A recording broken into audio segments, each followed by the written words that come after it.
Welcome friends, आप सभी का फिर से एक बार स्वागत है क्रेजी फॉर मूवीज में। तो दोस्तों, मुझको यूट्यूब पर आज को तकरीबन 3.5-4 साल होने आ चुके हैं, पर शुरुआती दिनों से लेकर आज तक मुझे कमेंट सेक्शन में ऐसे काफी लोग मिल जाते हैं जिनको जब कभी भी कोई फिल्म जो है बहुत ज्यादा पसंद आ जाती है तो वो सीधे कमेंट्स में आकर यही बोलते हैं, भाई एक नंबर की हिट फिल्म है, भाई ये बहुत ही बड़ी सुपर हिट फिल्म है, भाई ब्लॉकबस्टर फिल्म है ये तो।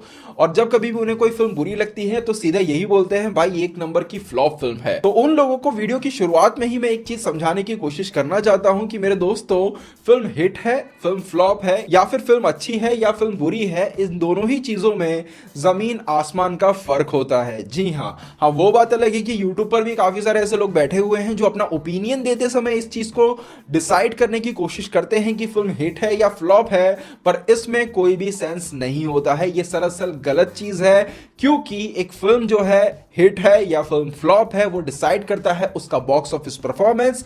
फिल्म अच्छी है या फिल्म बुरी है वो डिसाइड करता है आपका अपना ओपिनियन। और आप कभी भी बॉक्स ऑफिस कलेक्शंस के बिना किसी भी फिल्म को हिट या फ्लॉप नहीं बोल सकते हो। तो इन्हीं सभी चीजों को इस वीडियो में हम आपको समझाने की कोशिश करेंगे और समझाएंगे कि किस तरह से specially south Indian box office पर एक जो फिल्म है हिट या फिर फ्लॉप का टैग लेती है, किस तरह से अगर एक फिल्म जो है 50 करोड़ के बजट में बनी है और बॉक्स ऑफिस पर 100 करोड़ का कलेक्शन भी कर लेती है, उसके बावजूद भी उस फिल्म को फ्लॉप डिक्लेयर किया जा सकता है। कैसे, क्यों, किस लिए, सभी चीजों को बिल्कुल सिंपल, बिल्कुल डिटेल तरीके में इस वीडियो में हम आपको बताने की कोशिश करेंगे, ताकि इस वीडियो को देखने के बाद आपको एक चीज समझ आ जाए कि फिल्म अच्छी है इसका मतलब ये नहीं कि फिल्म हिट है, फिल्म बुरी है इसका मतलब ये नहीं कि फिल्म फ्लॉप है। अच्छी फिल्में बॉक्स ऑफिस पे फ्लॉप भी होती हैं, बुरी फिल्में बॉक्स ऑफिस पे हिट भी होती हैं। तो इन सभी चीजों को डिटेल में समझाने में हो सकता है कि वीडियो जो है थोड़ा सा लंबा बन जाए, तो जिस किसी को इंटरेस्ट हो इन सभी चीजों को समझने में वही इस वीडियो को आगे कंटिन्यू कीजिएगा। अदरवाइज वीडियो में आने के लिए आप सभी का शुक्रिया। तो आइए दोस्तों, बिल्कुल वक्त जाया ना करते हुए वीडियो को स्टार्ट करते हैं। तो ये जो पूरा एक कलेक्शंस का सिस्टम होता है, वहां पर 4 जन सबसे बड़ा रोल प्ले करते हैं। सबसे पहले आता है प्रोड्यूसर, उसके बाद आता है डिस्ट्रीब्यूटर, उसके बाद आते हैं एग्जीबिटर्स और उसके बाद आते हैं हम और आप यानी कि ऑडियंस। तो सबसे पहले शुरुआत करते हैं शुरू से, यानी कि प्रोड्यूसर। तो प्रोड्यूसर के बारे में आप सभी को पता ही है कि प्रोड्यूसर वो बंदा होता है जो एक फिल्म के ऊपर अपना पैसा लगाता है।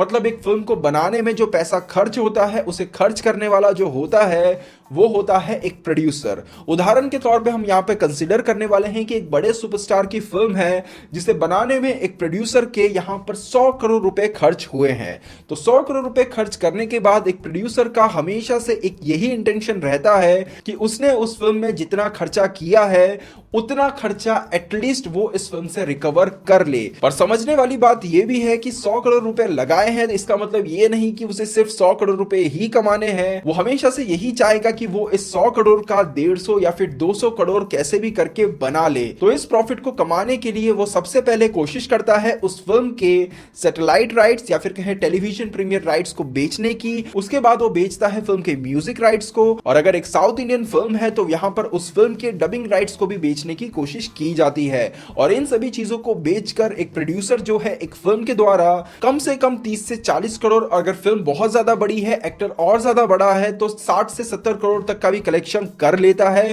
केवल इन राइट्स को बेचने के बाद। पर एक प्रोड्यूसर जो है एक फिल्म से असली प्रॉफिट तभी कमाएगा जब उसकी फिल्म जो है थिएटर्स में रिलीज करवाई जाएगी। और यहां पर एक प्रोड्यूसर और एक एग्जीबिटर या फिर कहें जो थिएटर्स के मालिक होते हैं उनके बीच में आता है डिस्ट्रीब्यूटर।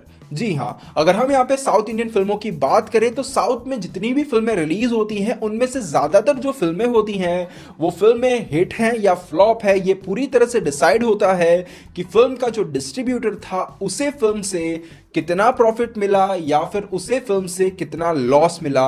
ये पूरी तरह से इसी पर ही डिसाइड किया जाता है। कैसे, आइए जानने की कोशिश करते हैं। अगर आज के समय की बात करें तो एक प्रोड्यूसर अच्छी तरीके से जानता है कि अगर उसकी फिल्म के अंदर एक बहुत बड़ा सुपरस्टार काम कर रहा है तो उसे भी पता है कि वो अपनी फिल्म के लिए एक डिस्ट्रीब्यूटर के साथ मैक्सिमम प्राइस पर डील कर सकता है, क्योंकि डिस्ट्रीब्यूटर जो है उसके मन में भी कहीं ना कहीं यही रहेगा कि मैं कैसे भी करके एक अच्छी खासी प्राइस पर इस फिल्म को खरीद लेता हूं, क्योंकि अगर फिल्म चल गई तो मेरे खर्चे का डबल या फिर 3 गुना कमाई ये फिल्म मुझे करके दे सकती है।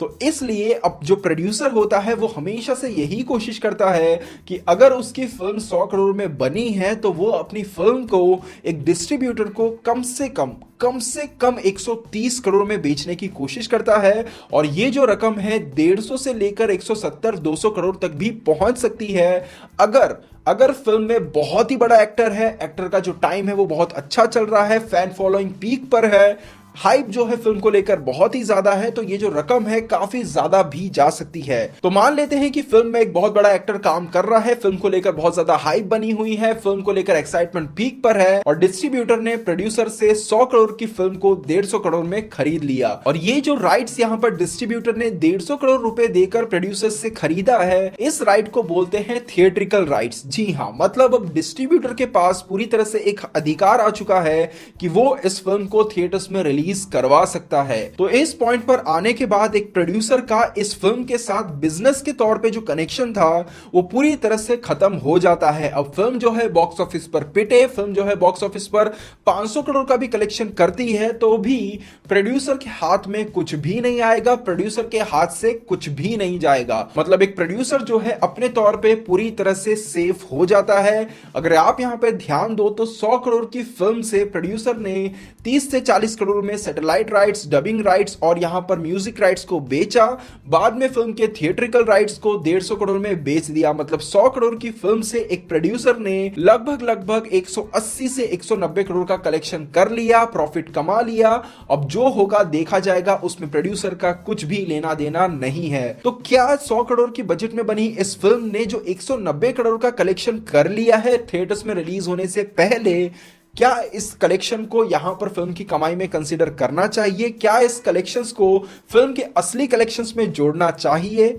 जवाब है नहीं। कैसे जोड़ा जा सकता है? फिल्म को ऑडियंस ने देखा नहीं, फिल्म अच्छी है बुरी है, फिल्म का परफॉर्मेंस अभी तक निकला नहीं, तो इस कलेक्शंस को कहीं पर भी कंसीडर नहीं किया जाता है। ये केवल एक प्रोड्यूसर के प्रॉफिट में गिना जाता है। और अब यहीं से शुरुआत होती है एक फिल्म के असली बॉक्स ऑफिस कलेक्शंस की, जहां पर एक डिस्ट्रीब्यूटर है जिसने 150 करोड़ में फिल्म खरीद ली है और अब उसे क्या करना है, अब उसे अपनी फिल्म को थिएटर्स में रिलीज करवाना है। और वो अब यहां पर सीधे थिएटर्स के मालिक के साथ कांटेक्ट करने की कोशिश करेगा, जिन्हें हम एग्जिबिटर्स बोलते हैं। और यहां पर वो हमेशा से कोशिश करता है कि उसकी फिल्म को ज्यादा से ज्यादा स्क्रीन्स मिले, ज्यादा से ज्यादा शोज मिले, ताकि उसकी फिल्म जो है ज्यादा से ज्यादा कलेक्शन कर पाए।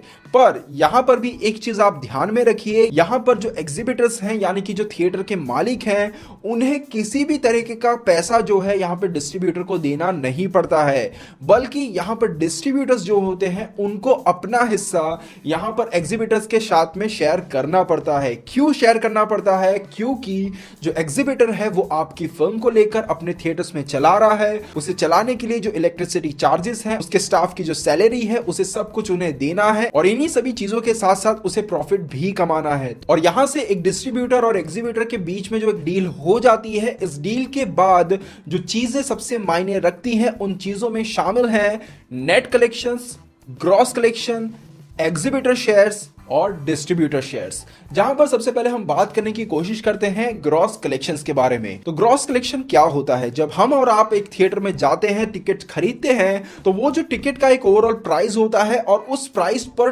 टोटल जितनी भी टिकट सेल होती हैं, उन सभी टिकट्स को सेल करने के बाद जो कलेक्शन निकल के आता है उसे कहा जाता है ग्रॉस कलेक्शन।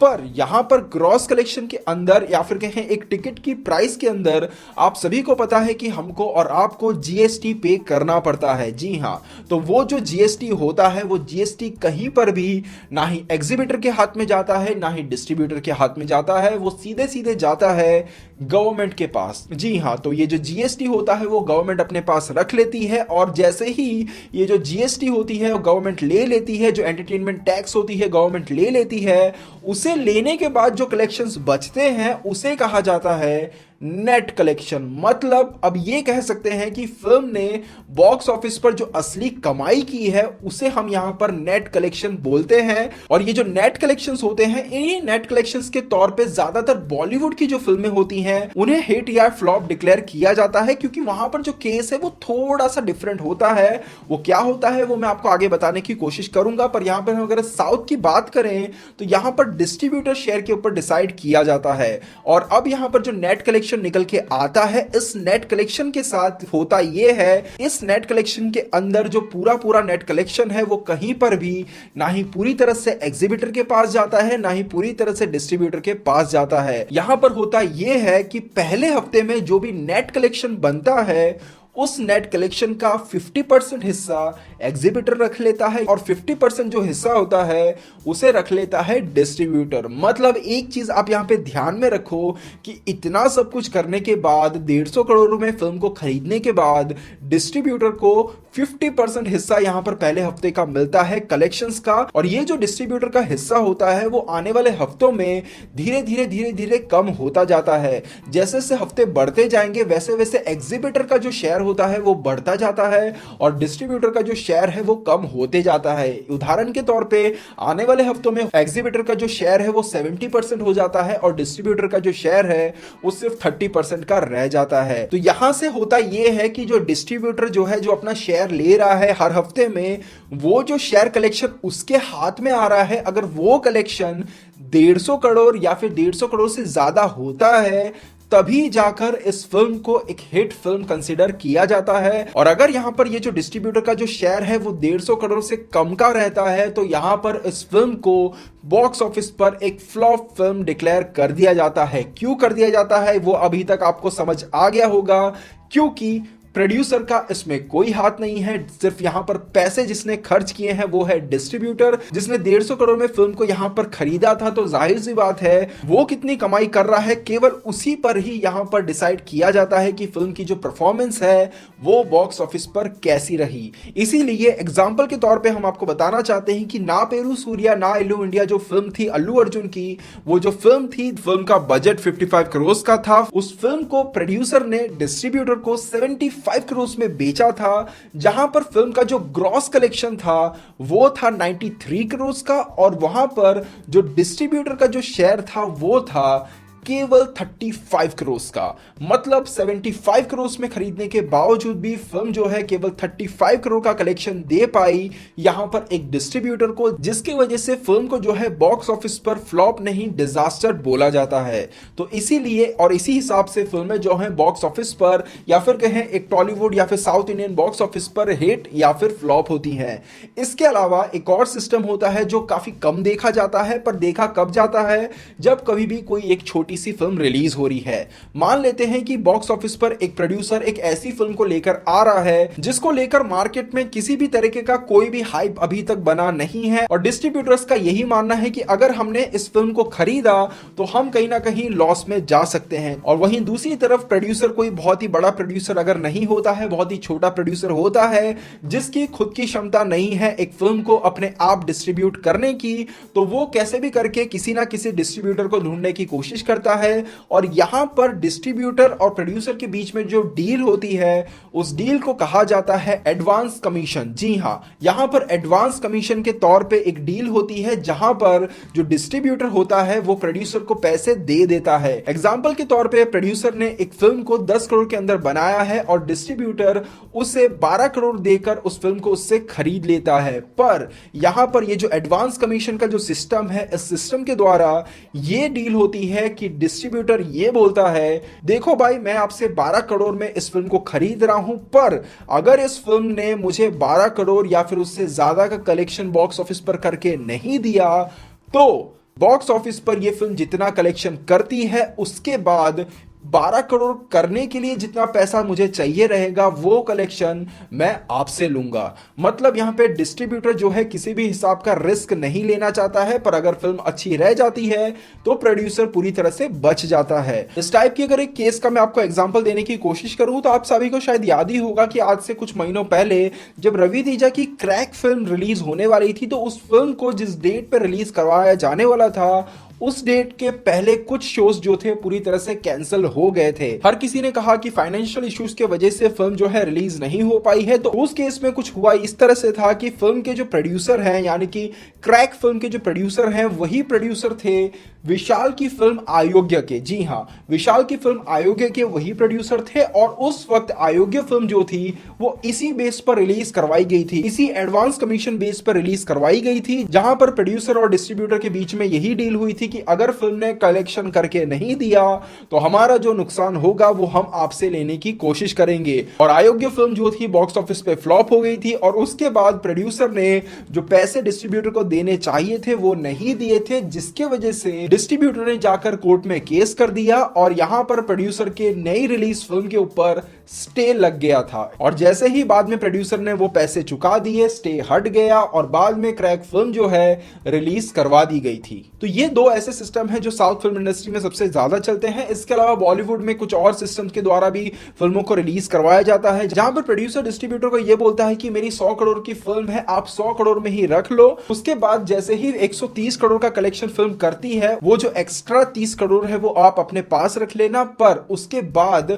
क्योंकि मैंने आपको फिल्म काफी सस्ते में दी है, उसके बाद फिल्म जितना भी एक्स्ट्रा कलेक्शन करती है वो एक्स्ट्रा कलेक्शन मैं अपने पास रखूंगा। तो ऐसा केस जब देखने को मिलता है, वहां पर ये डिस्ट्रीब्यूटर शेयर जो है वो ज्यादातर कंसीडर नहीं किया जाता है, वहां पर पूरी तरह से नेट कलेक्शंस को कंसीडर करने की कोशिश की जाती है। इसीलिए जब आप एक बॉलीवुड फिल्म का कलेक्शन देखने जाओगे तो वहां पर अक्सर ग्रॉस और नेट कलेक्शन लिखे रहते हैं।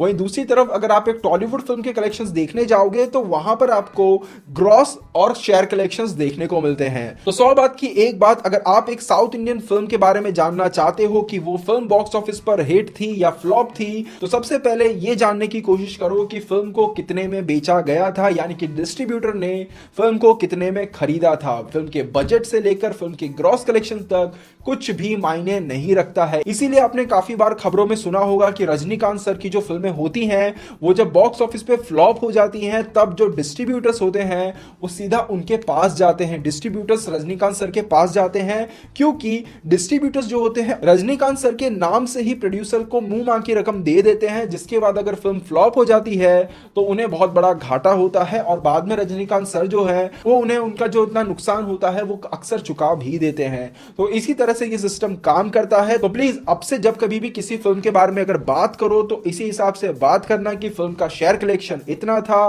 ग्रॉस कलेक्शन इतना रहा, डिस्ट्रीब्यूटर ने इतना कमाया, इतना नुकसान हुआ। तो इसी तरह से ये जो सिस्टम है काम करता है। तो उम्मीद करता हूं कि ये जो वीडियो है आप में से लगभग ज्यादातर लोगों को समझ आ गया होगा। मैंने ज्यादा कॉम्प्लिकेशंस करने की कोशिश नहीं की है, एक ही एग्जांपल को लेकर पूरे वीडियो को समझाने की कोशिश की है। तो उम्मीद करता हूं वीडियो आपको समझ आया होगा। वीडियो समझ आया तो वीडियो को लाइक और शेयर जरूर कीजिएगा। इसके अलावा भी अगर आपको किसी और चीज को जानने की इच्छा हो तो कमेंट सेक्शन में जरूर बताइएगा। दोस्तों बस यहीं तक था आज का वीडियो। उम्मीद करते हैं वीडियो आपको पसंद आया होगा। वीडियो पसंद वीडियो को लाइक और शेयर जरूर कीजिएगा। मिलते हैं हमारे अगले वीडियो में, तब तक के लिए बाय बाय, टेक केयर।